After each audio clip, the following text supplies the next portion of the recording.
Welcome to The Thriving Entrepreneur, where high performance and business strategy blend almost as perfectly as crepes and Nutella. Grab your headphones and your favorite flavored latte and tune in weekly as we talk about business, personal development, marketing, mindset, and everything in between.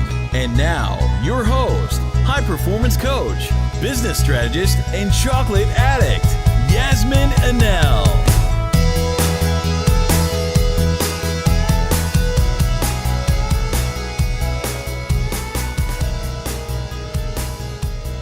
Hey Thrivers, welcome to another episode of The Thriving Entrepreneur. So excited to have you guys here tuning into another episode. Today, I have an amazing guest who is a good friend of mine. Tepsii is here to share her brilliance with you guys.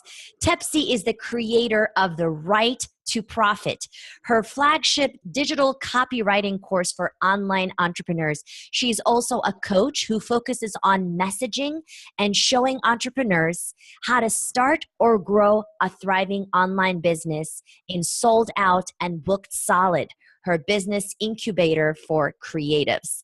Tepsii started her online business in March 2015 and has since worked with over 100 private clients and created a thriving online community with 16,000 fans. Woohoo! That's amazing, Tepsii. That's like such a short time and so much already growth in your business. Welcome. Thank you for being here. Thank you so much for having me. It's so exciting to be here. I've been wanting to be on this podcast since it launched. I remember when you were talking about launching and I was like, are you taking guests? Are you taking guests? So I'm really excited to have gotten this. Yeah, I am so excited to have you as well. I don't know what took us so long, right? But I'm just excited regardless that we are doing this right now. And you're all the way in South Africa, originally from the US. And it's so nice to be able to connect with, entrepreneurs all over the world. So I want you to take us all the way back, which is really March 2015. So huge. Again, congratulations on your success so far. Take us back. Did you always know you were meant to become an entrepreneur? How did it start for you? Give us a little tour of your background behind the scenes, and I can't wait to hear what you share with us. Okay, so one thing, I am actually native South African, and I was brought to the US when I was age 6, and then lived there for 26 years. That's where the accent comes from. And I moved back when I grew my business. So entrepreneurship is in my blood. I've always heard stories of my grandfather. He had dry cleaning, he had taxis, he sold chickens on the stock exchange, which I'm like, what? How does that work? But Whoa. He did that. And so for me, it's like something that I could never shake. I wanted to do it all my life, and I always had dreams about it, and hearing the stories of my grandfather, but being raised my first 6 years in life in an environment where, as a Black girl, was told there was a lot of things I couldn't do because South Africa had really strict laws on keeping Black people, white people, Indian people, and other ethnicities away from each other. So I just had this dream, but of course I did the thing that we all do because our parents and, influences, and especially because I come from a background of people who were marginalized. Going to college was really important. My grandfather was the first who went to school and college, and my mom went. And so it was important for me to go. That's amazing. But I studied communication. I ended up studying communication, and I wanted to be a news anchor. And that didn't work out well because the economy was kind of crappy and there were no news anchor jobs when I graduated. So funny enough, now I feel like a news anchor myself. Like, we have our own platforms. Look at us here. Exactly. So I kept getting these crappy jobs, and like the devil wears Payless bosses. And it started just eating at my soul, and I just didn't enjoy it. And the whisper in my ear kept getting louder and louder: grow a business, start something, create a movement, help people in the world. And so I dabbled here and there. I tried some MLM. I tried to create a hair and body product business.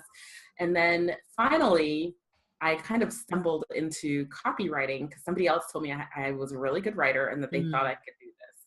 And next thing you know, I started I got fully booked, made $25,000 within the first 2 months.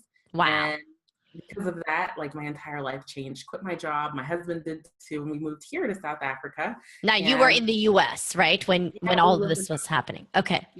Washington, D.C. Yeah. That's amazing. Amazing. Like how that one thing can just shift, right? I mean, you had it in you. You already knew you had that, in the back of your head, you had this voice telling you, do it, do it, do it. You just didn't know exactly what you wanted to do, right? So you dabbled into a few things, which I think is great for listeners, for thrivers right now who might be at that stage, dabbling, trying things out. And I guess it goes to show that it's perfectly okay to be doing that because that's how you discover what your passion is. Am I right? I think that's where clarity comes from. Like Yeah. a bunch of actions, and sometimes they're missed actions. You stumble, you fail, but you keep getting up, keep trying. And by trying, I put myself in the right place at the right time amongst other people who were either trying or succeeding and actually doing what they wanted to do.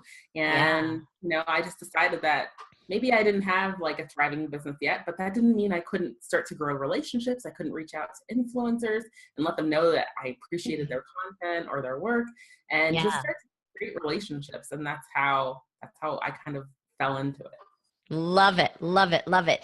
So tell us a little bit about, we're going to get into the whole idea of, copywriting and all of that, your expertise, because I want you to share your brilliance with our audience. But before then, what does thriving mean to you? Because I see that you use it also in your bio. So it's something that I'm assuming has a huge place in your heart. So what does thriving mean to you in every sense of the word? So for me, thriving is being the best that you can be. I don't like to compete against the next person, but I like to be a better version of myself in, every area, from being a wife to being a business owner to being a friend. And it's all about recognizing where you are right now and where you want to be, and always having like a continued path to growth. And I was talking to a friend yesterday and I was like, if you're not working on yourself, if you don't think you have stuff to work on, you probably should be dead, right? Thriving is continuing to do that work so that we can find inner peace and happiness and joy and extend it into the world and share our joy with the people that we come across in our businesses and in our lives. I really feel like my business is a vehicle for not just my spiritual growth, but the people I touch. And that is my vision of thriving. I love it. I love it. I mean, you're such a high performer, and I can say that because I'm a high performance coach and I see so many traits in you of a high performer. That trait that you just mentioned that you highlighted, of growing constantly and consistently, because if you're not growing, you're dying. And high performance living is all about becoming your best version every single day and living life with that crescendo, knowing that there is always more, not because you're greedy, but because you know that that's where you need to be able to make the impact and to be able to leave the kind of legacy you want to leave and be able to pull everyone together with you, right? I love it. So tell us about some moments where everything wasn't so rosy and shiny and thriving for you. Oh, I love talking about this. You know that, but okay, that's great, because I know some people are like, I don't want to be depressed right now, but it's not about being depressed. It's about looking at that and just finding, kind of having even a fond memory of those struggles, right? There's that fondness element to it because you were able to pull yourself out of there. And I think there's always something like a gem hidden in there for people to hear, to learn from. Absolutely. Absolutely. Like, I just did a debrief of my last launch. A launch is a promotion of your product or your service. And, you set the promotional period 2 weeks or a week or whatever feels comfortable to you. And I did a launch of my mastermind. Okay. And things started going wrong. Okay. So my technology started failing. I stopped trusting myself and my intuition. Started listening outside instead of inside, and really tuning into my own voice and to God's voice, and just started being out of alignment. And that led to going from a winning streak of a lot of people who continue to say yes to me, want to work with me on a number of different levels, from, my copywriting business was thriving so much that I actually had to close down for a while and not write copy because I had Yeah. too many clients, to getting a series of no's, like, no, no, no, no, no, I don't want to join your program. And I'm thinking to myself, what is going on? And months and months of profits and good life and doing, my big move across the world and all this stuff. That month I saw zero income, and I felt so scared. I felt like a failure, like a fraud, because here I am. I still have to show up for my community. I still have to show up for the students or the clients that I have at the moment. Yeah. And they're looking up to me, and I can't crumble for them. I still have to show up for them. And so in that moment, I just was like, what do I do? 2 weeks, 3 weeks, the fourth week, I was like, I don't know what is going on with me. And so I had to just clear the slate. And first I just got on my knees and I prayed. And I said, you know what? I'm open. I now realize that I have been closed off.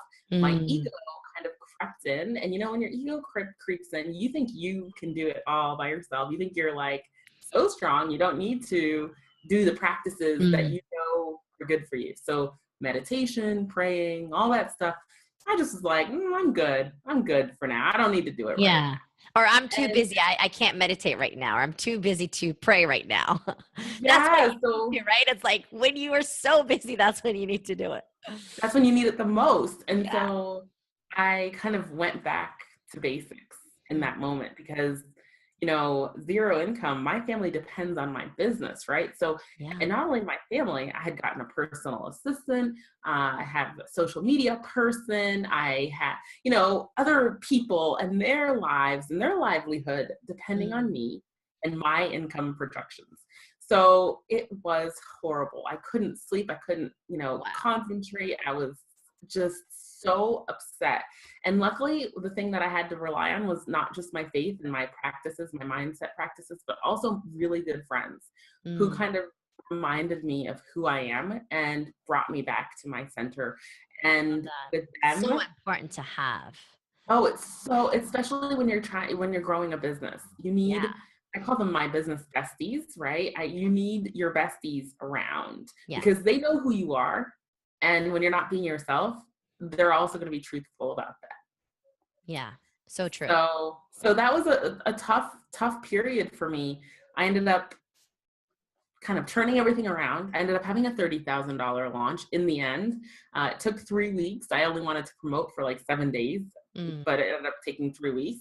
And I know for most people, they're going to think wow, 3 weeks, big whoop-de-doo for her. But it was one of those moments where I almost felt like quitting. I really almost felt like quitting. I thought, this doesn't work. I don't know what I'm doing. Who am I to do this? Yeah. Wow. So powerful. So powerful coming from you, because I know that I've been in that situation as well. And, I know that when our audience or when people who look up to us, they view us, they probably, put us on a pedestal. Right. And I mean, we might do that for other people too, right? For people that we might see, oh, wow, they have it all together.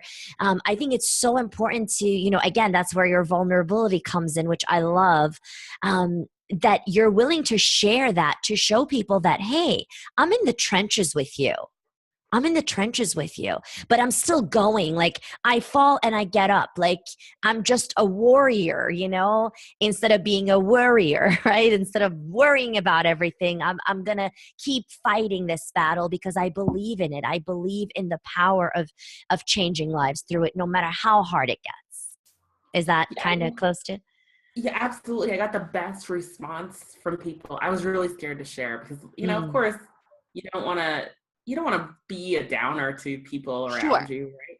And so I was scared, and I was really kind of pleasantly surprised by how grateful people were to hear the real truth behind what goes on, not just seeing the glittery number, the end number, or not just seeing the nice branding and pretty pictures. They, telling them I sent this kind of email and that email bombed, or I did this webinar and I had horrible responses, or I tried this and nobody signed up, all those things. Like I did an entire 2 live streams, about 30 minutes each, sharing this, and people are just so happy. And they say they were really like refreshed. And I didn't think there was much to it, but apparently people are hungry for that. That's awesome. I love it. I love it. Okay. Well, I want to get into your expertise right away because I'm dying to hear about it. And I've heard you talk about this. You know, we were at an event together, right, in Toronto where we both spoke. So it was awesome to actually have met you in person. I love having people on the show that I actually met in real life. It's a different kind of energy. So I want you to teach us, how do you, like, if someone is just starting out, or even if they've already like been in business, but they just never mastered writing a powerful, compelling sales page, like how do you craft a compelling sales page? And how do you do it without killing yourself and pulling out all your hair and, you know, losing your sanity basically, and actually in a pretty short amount of time and not dragging it into months and decades? Just kidding. The first thing I have to say is that we are either told, somebody told us, like a teacher might have told us this, or we tell ourselves that we're not good writers. And it all starts by you declaring that, number one, you're a writer. Yeah. Because here you're doing this and you're about to write it. So you are a writer. That's right. And so go into the mindset of knowing that you're going into this because you can do it, because you're capable of doing it, because you already have all the tools, and you're just here to put together a formula, right? Copywriting is formulaic. It's an art of, you know, persuasion. If you hear people giving speeches, they are using the elements of persuasion, the same thing that we use in copywriting. If you are on a sales call and you're talking to a prospective client, you're using the elements of persuasion, again, that we use in copywriting. So understand that you have been, you know, kind of copywriter motivating people into taking action for your entire life. Yeah. And so I'll just kind of step into that being and be kind to yourself. Start by just doing the messy first draft without trying to be perfect. Be kind to yourself. Know that you can get someone to edit it later if you need to, and just kind of look at it holistically. I also like to break it down into like 5 steps and do maybe 1 step a day. So instead of sitting down and saying, oh, I'm going to write this entire thing, if you've got a long form sales page, that is about 10,000 or more words. Instead of sitting there and saying, I'm going to do it all in one sitting, give yourself time each day. And Yasmin talks all about high performance and how you break down tasks and, you know, make them manageable. So do that for yourself with your sales page. That's the first thing. Okay, I love that. So you're suggesting that this could be actually written in 5 days. Like if you break it down into 5 steps, it's completely doable. Do you want to run over those 5 steps for us? Like, do you have 5 steps that you can share with us? I do. So I have a little guide that's called the 5 simple steps to writing a winning sales page. And in that guide, the first step, I kind of combine these 2 things together, but is naming your program and digging into the pain. So in this first step, we are figuring out what is our unique selling proposition. That means what's the big promise that we're giving to our ideal clients at the end of them completing our course or our coaching program or our, you know, using our products. And in there, we also kind of dig into the pain points or the dream. So there's 2 things that people are either going for or running away from. They're running away from pain or going towards a dream. So understanding what people really want is super, super important. And that's the groundwork before you even start writing. And then in the next step is identifying who those people are. So I'll use an example of one of my clients. She's a business coach. And for her, we've defined her ideal clients as people who are in corporate. They are probably high-level executives. They know they have a big desire to grow a business, but they have no idea how to get started. Okay. And then the other people that she helps are people who've been in this online business for a while, but aren't cracking the code. So we kind of define who those people are, and we let them know, hey, this is for you if you are one of these 2 types of people. I love that. There, we introduce ourselves and we let them know who we are in a powerful, persuasive way, not just like, hey, I'm Tepsii. But it's like, hey, I'm Tepsii. I'm the founder of this community. I created this signature program, and I'm here to help you change your life, right? So introduce yourself in a really effective and powerful way. It's not about bragging. Sometimes bragging can take you far because people take you more seriously if they know your credentials. But I mean, it's owning it, right? It's owning your expertise. I never see it as bragging. Like, I love reading about a powerful biography or a powerful intro of a person, because to me, that's them owning their brilliance. And we need that. We need more of that in our world. Do you have pets? I hear them in the background. It's so cute. There's next door neighbor. Oh, okay. It's all good. We love animals. Why today? I don't know. Okay. But I say, especially from women, we tend to downplay ourselves. We're taught to downplay ourselves. And a lot of women I work with are really uncomfortable with this step of introducing themselves powerfully. And I want you to practice it. I want you to own it. I want you to sit there and write down all the amazing things that you've accomplished, and then pick out the ones that relate to your product or your service you're offering and share those. And if you don't have any, let's say you want to be a health coach now, and all your life you've been an executive selling, I don't know, aloe vera juice. I don't know what. Completely different. So then you can still share that credibility, because people see that you're not just like from the couch to telling them what to do. You've actually trained somewhere, somehow gone to some kind of schooling, and that shows commitment. I love it. That's great. I mean, it just sounds super doable. Like, just listening to you talk about it, I'm like, that's pretty doable. So that's it, right? Those are all the steps? No. Then there's step 3. Okay, we still have 3 steps. Okay, cool. Step 3 is presenting your offer, because you don't want to present the offer too soon on your sales page. If you present it too soon, it's like asking, you go on a date with someone, it's a first date, and you just like kiss them automatically before you even talk. Or you ask them, do you want to get married or something? You propose, or right? you start talking about kids and you scare them off. So don't do that. Wait, tell them, show them that you know who they are, present who you are, and then ask them out and present your offer. Okay. So in presenting your offer, you're going to be explaining what they're going to get, what the program is, what the modules are, what the bonuses are, and things like that. The features, the benefits, all of that stuff, right? That's when they need to talk about. Okay. And then step 4 is where you tell them the details, the nitty-gritty details. This is how much is the program? Yes, you wait all the way down into step 4 to tell them how much it is. And then you dig into little psychological points of, triggering them to take action now. They know they need to change, but they might put it off until later unless you give them some urgency, tell them there's scarcity, and give them some deadlines. And then finally, in step 5, I call it the final appeal. And the final appeal is like, listen, it's either do or die. Like, get in or get out. You need to decide. And then the other thing that you do is give them a really good frequently asked questions section, so that they've got objections in their head as they're reading this as to why this won't work or why you're not the right person. So think of why those reasons would be and include those in your frequently asked questions.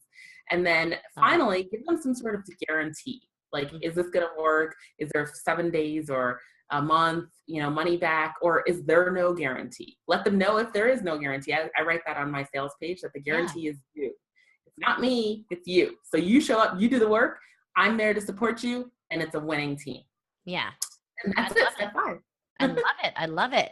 Sounds completely doable. Again, you just have to learn how to do it, right? Sit down, affirm to yourself that you are a writer. You got to own it, and just be okay with the first draft not being perfect, because it's not going to be, right? Just kind of go through it. And like you said, you can always have it edited later on. Yeah, absolutely. And get someone, a second pair of eyes, either hire someone or get a friend, a mastermind buddy, whoever, to just take a peek after you're done. And of course, spell check is your best friend. Of course. And apps that can check your grammar as well, like Grammarly. Yeah. Love it. Well, thank you so much, Tepsii. So I'm sure by now Thrivers want to know where they can find more about you. I know you have a Facebook community. I'm a part of that. And just tell us where we can find you, so that way people want to follow what you're doing, they'll be able to do so. So there's a couple of ways that you can join me. You can go on over to therighttoprofit.com, which is where you can find out more about my copywriting course. I break everything down into easy, manageable steps the way I've done here. We've got templates for you to follow, so you don't have to start with a blank page. That's really intimidating. Yeah. And you can also come on over and join my Facebook community at copybesties.com. And when you click on the black button, it'll take you right over into the group, and you can request to join. And we're so happy to welcome you in. Yeah, I love it. Thank you so much again, Tepsii, for your time, for sharing your brilliance. I know you're a busy mommy and you're a busy entrepreneur. So just the fact that you took the time to be here means so much to me. Thank you for having me, dear friend. I'm excited to be here, and I can't wait to come back. Yeah, you will. Thank you, Thrivers, so much for tuning in to another episode. Until the next one, live on purpose, focus on what truly matters, and keep thriving.